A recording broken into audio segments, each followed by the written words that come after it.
Welcome everyone. This is part 3 of making my own custom action figure. I've sped up the time so that you wouldn't have to sit through all of it in real time. This is at 4 times the speed. So as you can see here, I've had my plan since part 2, and now I'm beginning to put everything together. So I've taken the body and I've taken the legs and I've figured out placement of where I'm going to put everything.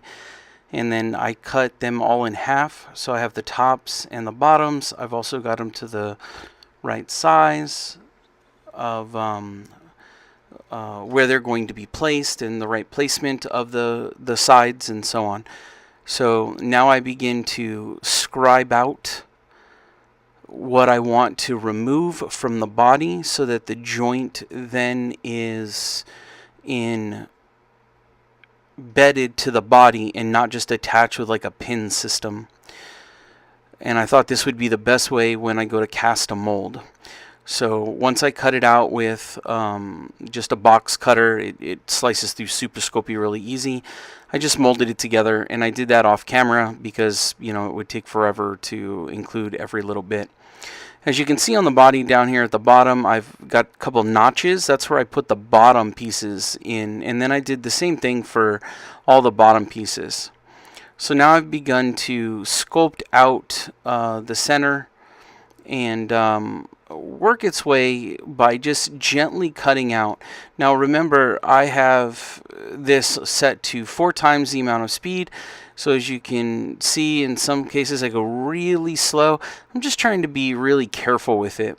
I'm using just a standard little, hook sculpting tool that I got in a package when I was back in college and just learning how to sculpt. And I found that it does really good for kind of slicing out material. And then I go through and I have other sculpting tools that I got after I graduated as a gift, and use those to really go through and sculpt out the interior and things like that. And they're really nice. You can pick them up off of eBay, relatively cheap, or Amazon, and I think they're made for like wax or something, but they work well with Super Sculpey.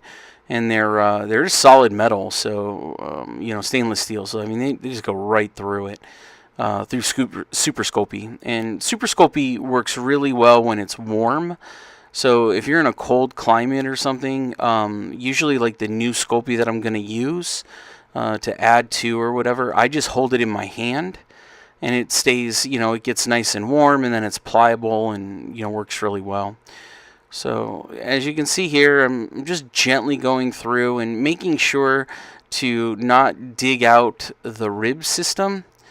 And as I get later on in the project, I'll go over some areas where I thought maybe I could do some stuff better than what I've got going on now. Like for instance, like in this, you don't see the pins. There should be pins up at the top and in the back to keep it together. Like I did with my research study with my G.I. Joe men. So with the G.I. Joe action figure, they have pins that just kind of set down. Now, yes, this would be awesome if I had a 3D printer, or like Mattel uses some sort of model where they just go through, and once they have it, they can just mold any part that they want, and they go from there. I don't have those things, so I'm using what I have, which is Super Sculpey.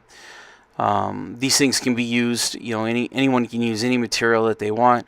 I'm not saying that I'm the expert in any way. This is just what I have on hand, and this is just something I wanted to do. So as you can see, I'm trying to keep the shape. That's where the pins will go. So I'm trying to keep the shape of those little areas, so that they're pretty good. So again, just going really slow. Take your time whenever you're working with Super Sculpey, because by this point I've only got about maybe 1/4 of an inch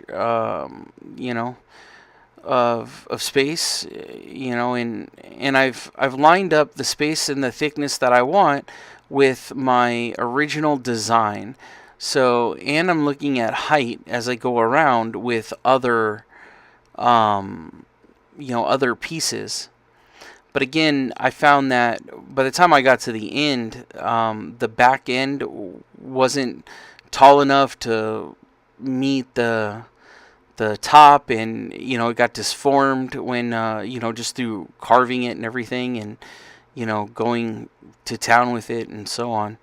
So but thank you everyone for watching, and we'll talk more on the next video. Thank you.